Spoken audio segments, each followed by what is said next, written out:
Welcome, everybody, to Bosses in Action, episode 102. I'm Trenton Bodine, Director of Technology at Tristan and Associates. And you guys are used to seeing Tristan here, but I'm going to be filling in for him today. And we're excited for today's conversation because it's one of the most important topics in real estate, which is building strong relationships with past clients and key vendors that's going to help us drive that long-term business growth. And joining us here today is Dylan Baker, who's the lead realtor at Baker Estates. And I'm going to let Dylan introduce himself a little bit, but he's built a highly successful business through these exact strategies. And I'm eager for him to share how he does it as well. So, Dylan, why don't you introduce yourself a little bit? Tell us a little bit about your guys' team, and then we will kick it off. Yeah. Well, first off, thanks for having me. I mean, I've seen Labco agents around for a long time. It's an honor to even be here. And I do want to say, like, every idea that I present in this webinar today, I didn't originally create myself. Everything is borrowed. There's nothing new under the sun. So a lot of the inspiration and the ideas that I've got are really from a coaching company that I'm a part of called The Core. They've been absolutely essential.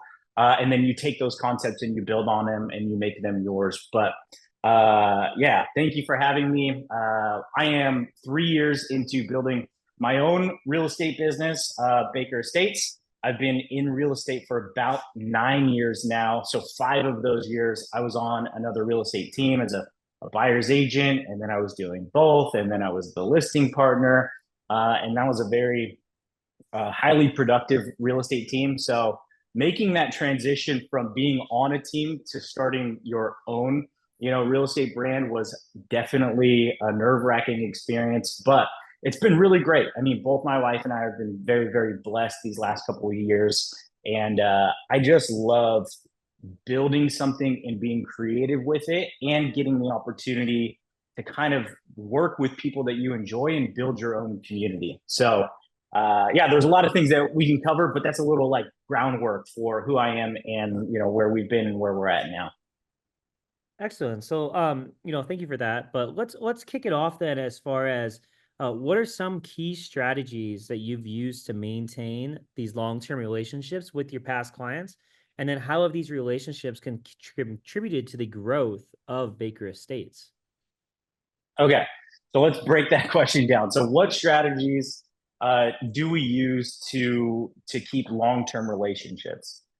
I think a lot of it goes down to how you begin the relationship, right? So like for everything that we're talking about right now, what we're trying to move away from, and again, it's this conversation is going to be unique to specific types of agents. There are agents that do a ton of just online leads. They do a lot of internet advertising. This is not that kind of conversation. This kind of conversation is more tailored toward, building really close knit community of like a referral base. And so the idea behind it is if I can get 400 people in my community of past clients and people that I know, and the saying is that they have to pass the grocery store test. So Trenton, if I saw you at the grocery store and we were like, coming down the same aisle, would I notice you? And would I say, hey, Trenton, it's been a while. How you been? Will we have that conversation? Or would I go, man, he kind of looks familiar. I don't really remember who he is. So like really get 400 people that pass the grocery store test. And then the idea is, most people will make a move every 7 years. In reality, I think it's more like 10. But if you have 10% of that 400 people moving every 7 years and you have a good relationship with them, that's 40 deals, in that 1 year just from that group of people. And then one thing we'll talk about additionally is your list of VIP vendors or your VIP clients. And ideally, you'd want to get 40 VIP vendors or VIP clients in we'll talk about it more in depth, but you would essentially, you want to approach them and go, look, my goal is to introduce you to 5 people each year that could benefit your business. And in return, what I'm asking is that you introduce me to at least 2. So if you're getting 40 deals from your 400 group of, your community, and then you're getting 40 of your VIP people introducing you to 2 people a year, that's 80 in itself. That's a lot of real estate transactions that the biggest kicker is they have no referral fee. You're not paying a referral fee to a platform. You're not paying a referral fee to another agent. This is just your community. So it's foundational. So that really offsets your profit and loss statements every month, and it makes your profit and loss statements so much better. And that's what we're really looking for. So that's kind of the framework. So to answer your question, what things do I do to ensure long-term relationships? I said it really depends on how you start that conversation or start that relationship. So like for buyers, we really started implementing things like the middle of last year. We knew that changes were coming to the real estate market, with how commissions were structured. And we've always been very listing heavy, but I wanted to get more intentional with buyers because I felt like that was going to be a huge part of the conversation, in the next coming years. And so I really wanted to get detailed on how we handle our buyers. And so I think the first answer to your question is we no longer meet buyers at the property that they want to see. In order for buyers to work with us, we have to meet at my office, and we're going to talk about a game plan for you. And then, I shared with you our buyer's guide packet that we walk our clients through. And when we started making that change, Trenton, there are some clients that they only want to see a house. They really don't want to come meet with you. And so you have to make a decision as like a business owner, what type of business do you want to have? So we had some people that, we probably lost some business because clients wanted to just meet at the property. And that's okay, right? Anytime that you make a change in business, there might be a little bit of attrition. So first things first is meeting the client at your office or wherever you want to meet, at a Starbucks or something like that. But you really want, in order to build long-term relationship, you have to start it correctly. And so, look, my goal is not to just open doors for you. My goal is to really set you up for the most success. And then getting the opportunity to walk them through, this is not only what we're going to do for you in helping you buy a home, but this is what we're going to do for you after we already help you buy a home. And then you walk them through all of those things, which we can go into like in detail. But I think the biggest thing is really how you start that relationship, setting that expectation. Does that make sense? So let's talk about that for a second. You mentioned the buyer's guide, you mentioned that discovery meeting. How does that truly help you set the tone for these long-term relationships? And let's expand on that. Sure. So we call it, it's all vernacular, but we call our essentially buyer consultation, we call it a discovery meeting. Like, let's discover what makes the most sense for you. And so when a client reaches out and they're interested in buying a home, we always say, look, our most successful clients start this way. We meet at my office for our discovery meeting, and I have no contract for you to sign. Really, it's informational for you to get to know me, for me to get to know your goals, kind of help set you up for success.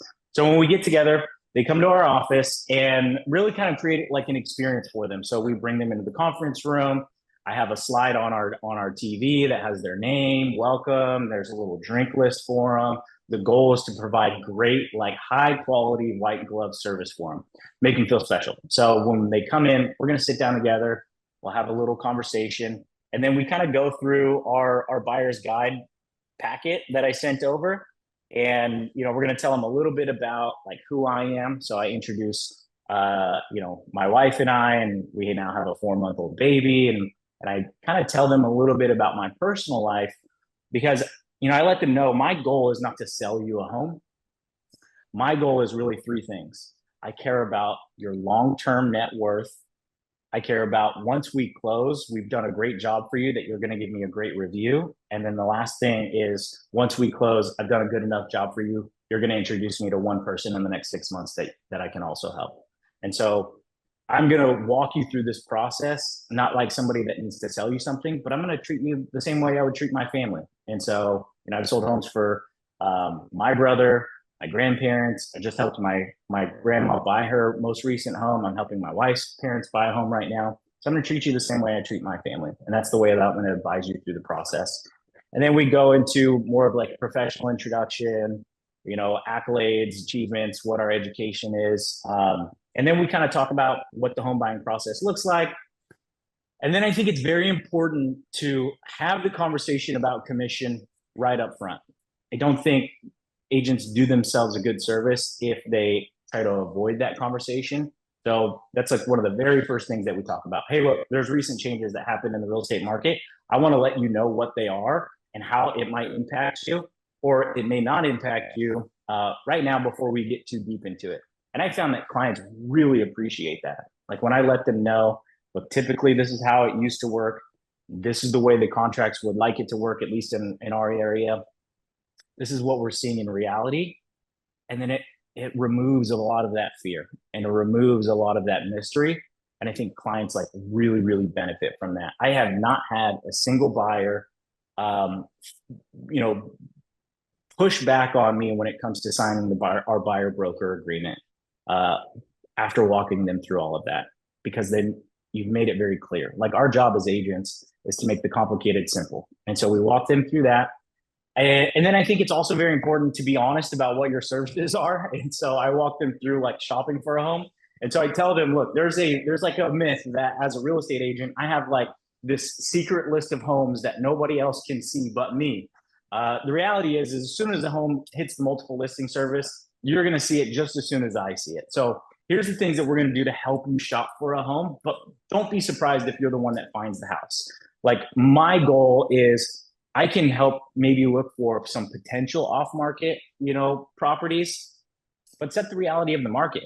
If the property is off market, it's not super likely that the seller is going to be willing to accept your offer without a premium before they go on market. Because if they put it on the market, there's enough competition that they might get a better price. So you kind of set that expectation up front.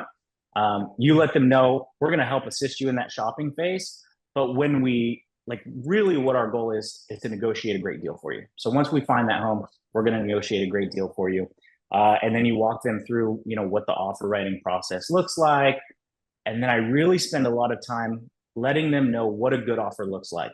Like I think every single agent has had a buyer that, if the home's listed at 600,000, they want to write at like 500 or 480 or something like that, something crazy, right? So setting that expectation of, from the perspective of a seller, this is what a good offer looks like. And then you walk them through. I have not had a buyer really want to write offers that aren't realistic after walking them through. This is what a seller is looking for in an offer. And buyers will know moving forward, like, hey, Dylan, I know this is not like the offer that would be like a winning offer. I just want to try it. And then we kind of talk them through it. So I think setting that expectation of what a good offer looks like. So we walk them through. Like the number one thing sellers are going to look for is purchase price. Second thing they're going to look for is like your down payment amount. Third thing you're going to look for is, the type of loan that you're getting. And then I walk them through the differences between conventional, FHA, VA, down payment assistance. Then they're going to look at your time frame and terms. And then they're going to, a good aspect is your relationship with the other agent. And so walking them through that, I think, is highly beneficial. And then we walk through, what do we do after we close on your home? And I think this is where it really gets into what matters in terms of maintaining good long-term relationships. So we spend about 25% of our time on, what we're going to do to help you buy the home. I tell all of our clients, like, I don't have to sell you a home that is in your budget and you love the kitchen, right? You can do that on your own. My goal is to negotiate a great deal for you, guide you through the process well, and really set you up for long-term success. And so I talked to them about what we're going to do for the majority of our discovery meeting, what we'll do for them after we close.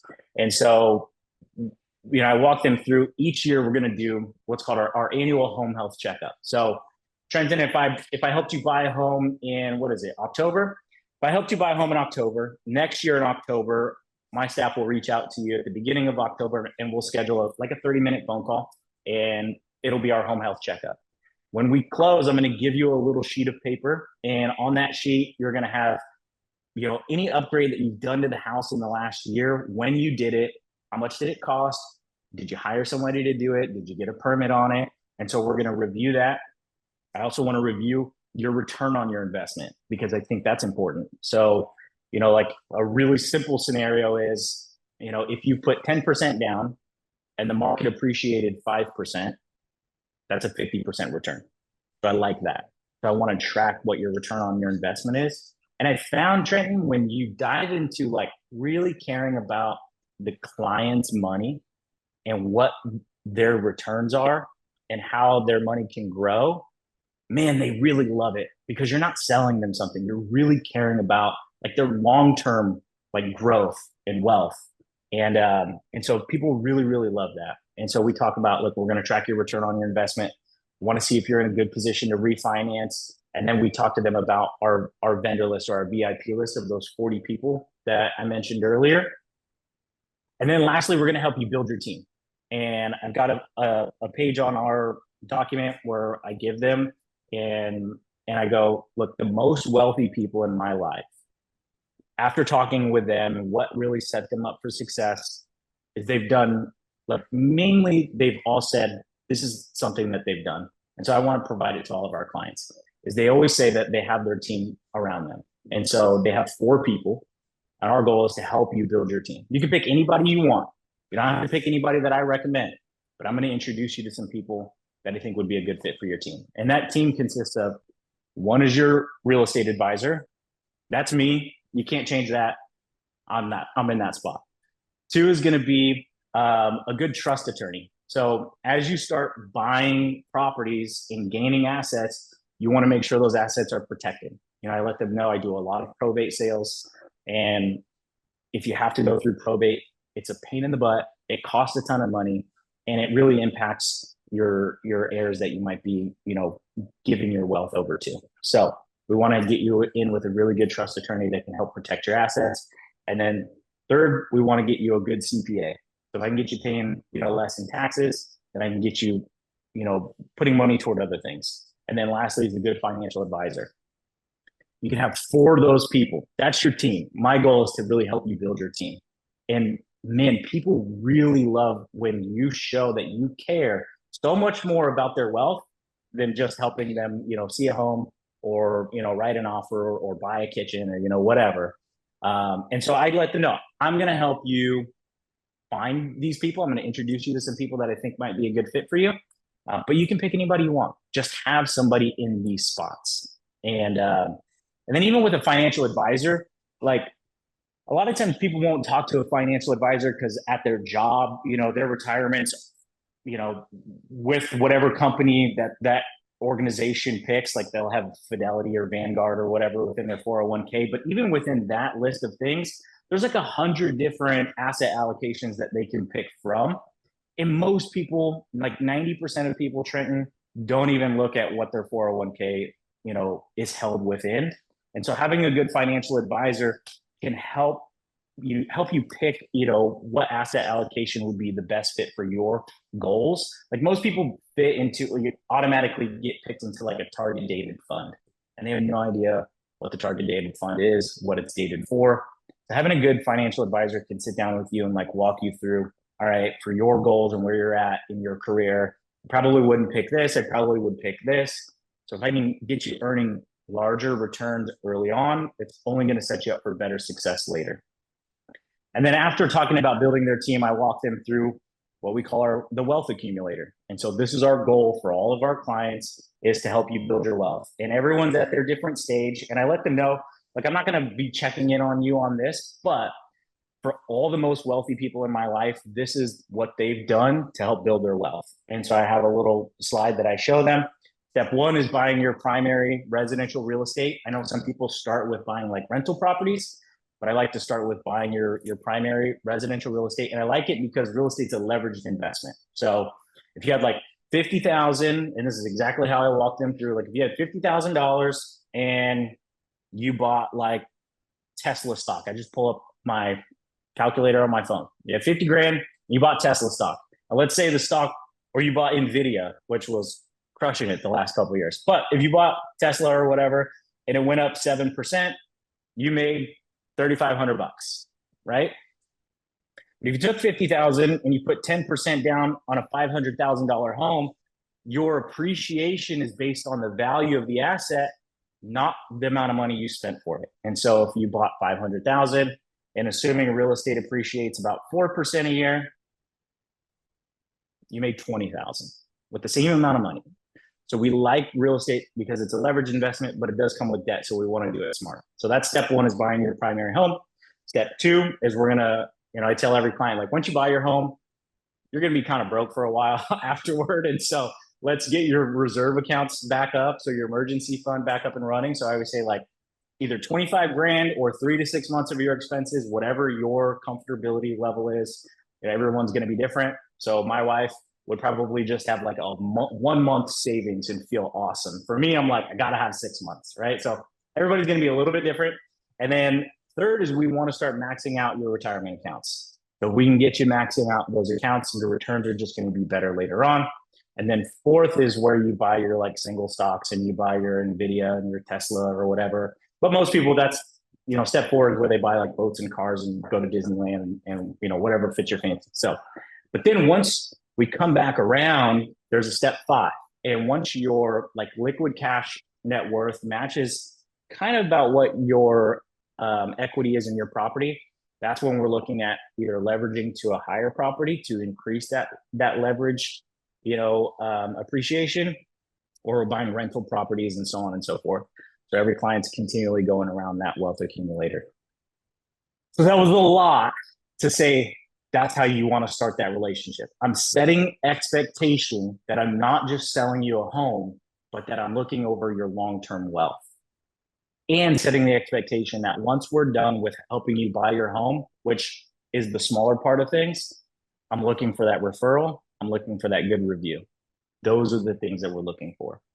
And then we tie in that our vendor list. So every real estate agent has people that they work with all the time, whether it's mortgage lenders, trust attorneys, financial advisors, tax people.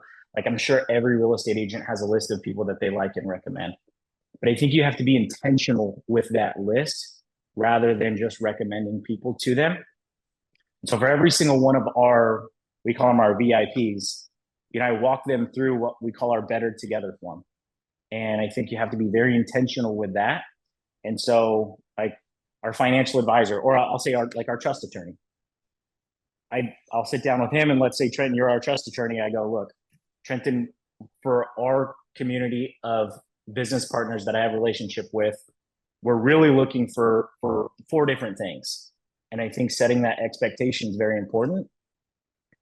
So first thing is a reciprocal relationship. I can send you and introduce you to 5 people in a year. All I ask is that you introduce me to 2. I think that's fair, right? So if I get 40 people, introducing me to 2 people a year, that's 80 introductions. And that's warm leads, warm introductions from somebody that's a trusted source for them. I think we all know that those leads convert at a much higher rate. And I'm not pounding the phone calls like a telemarketer all the time for like online leads. You get an awesome client. Those are going to be someone that's going to do something in real estate, because why else would they be recommending that person? So obviously those are going to be ones.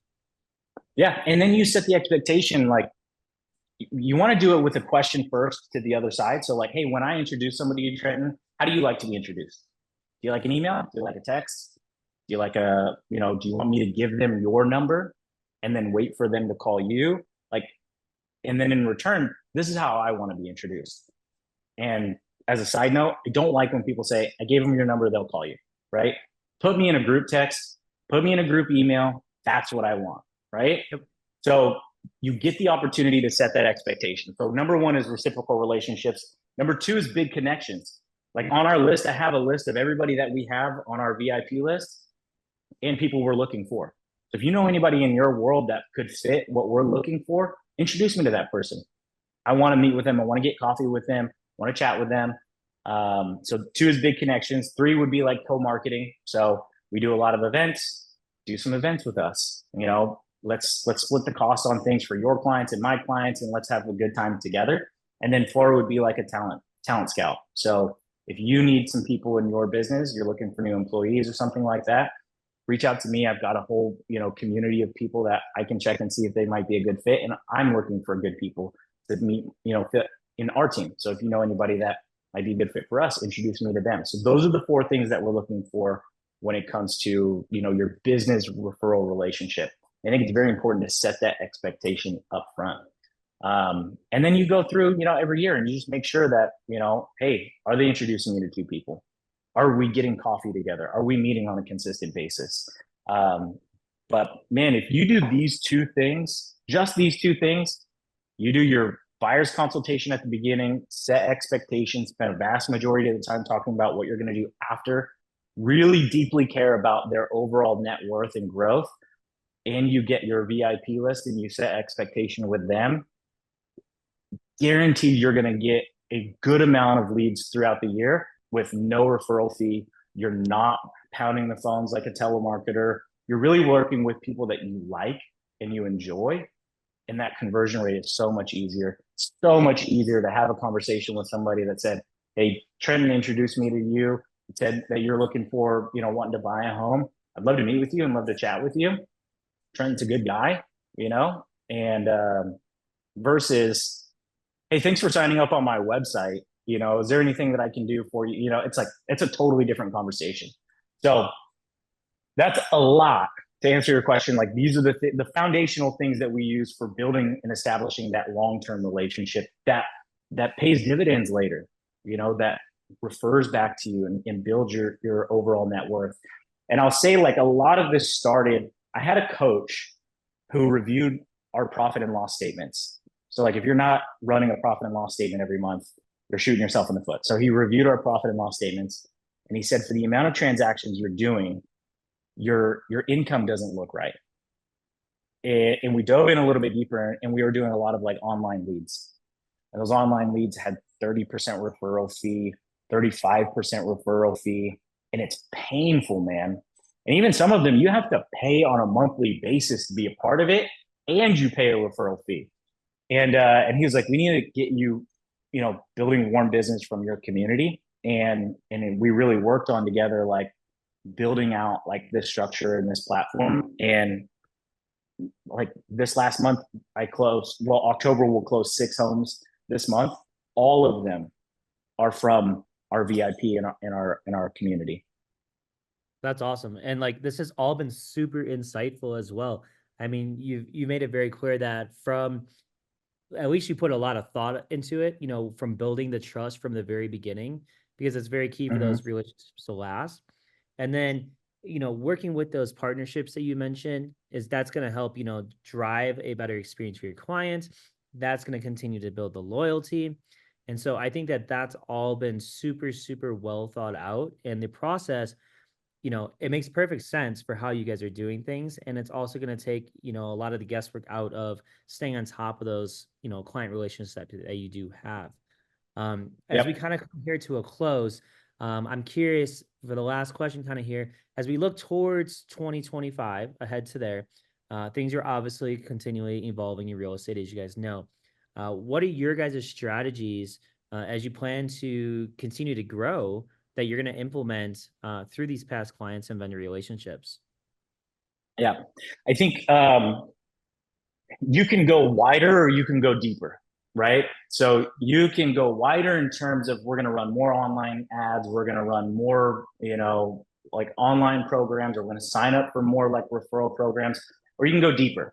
So I like the idea of going deeper with people. So, like, with our VIP list of our vendors, the biggest thing is find a need, fill a need, right? Outside of real estate. So I'm calling my junk caller and I go, Mason, how's your business going? What could I do to help your business? And it could be anything. Hey, I need one more house that has some junk that we can haul away. Or, hey, I need an employee, like, we're really busy right now. Or, man, I need a vacation. I need a time off. So getting deep and figuring out what their needs are and how can I, as a partner, like, help with that. So, like, a really good example is I built a really great relationship with a credit union in our area. And one of our vendors, has a new baby. And right before they had a new baby, he was like, man, it would be great to just go out to dinner and just be prepared for having our first baby. And so figured out what his favorite restaurant is, and we just bought him a gift card. All right, $100 gift card, go out to dinner, right? Find a need, fill a need, get deep with them. On the client side of things, I think you need to get deep with them too. And I shared with you our All About You form. And again, I didn't make any of this up. I learned this from other people, but the All About You form is absolutely instrumental. After the discovery meeting, I let them know, look, my assistant's going to group text you together, and they're going to send you an All About You form. Look, it's cheesy, I get it, but my goal is to customize the real estate process for you. And so the All About You form asks them, hey, what's your favorite restaurant? What's your favorite color? What's your cocktail? what's your coffee order, what hobbies do you have, how do you like to relax on the weekends, things like that. Most clients will fill it out and never think about it again. But then you have personal touches throughout the process that make them feel cared for and go deep with them. So, like, for example, clients come to the discovery meeting. After the discovery meeting, my assistant does the group text. They fill out the all about you form. We get it back. When they schedule their first showing, we also order online a pickup for their coffee order, and we bring it to them at the first showing. They've at that point forgot that they even filled this form out. You just show up with their favorite coffee order, right? Like, that makes people feel special. Or like, Trenton, if you were my agent and you were asking me like, yeah, like if you were my agent and you're asking me like, hey, how's life? What did you do this weekend? How's your life doing? That's different versus going, hey, how's life? What did you do for the weekend? How's Cassie doing? You know, like, knowing the spouse's name is major, or like their kids' names. Like, that makes it very personal. Yep. Yeah. And then super simple. Like, if my client says, look, I love hiking and I love movies, right? On their little all about you form. One step in our transaction is my assistant creates an Amazon list for them on our Amazon account, right? All she does is you make it, to $40 and look up fun gifts for someone that likes hiking or fun gifts for someone that likes movies. And then when we go to close, we're going to buy them a little $40 gift that kind of matches what their little hobby is. So that way, when we close, we have a little bottle of like non-alcoholic champagne. And guess what? We remembered what your hobby is.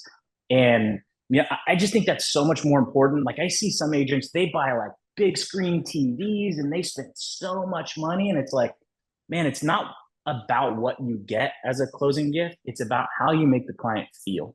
And so the goal, I guess, to answer your question, is to create really deep relationships and have like high level white glove service that's scalable.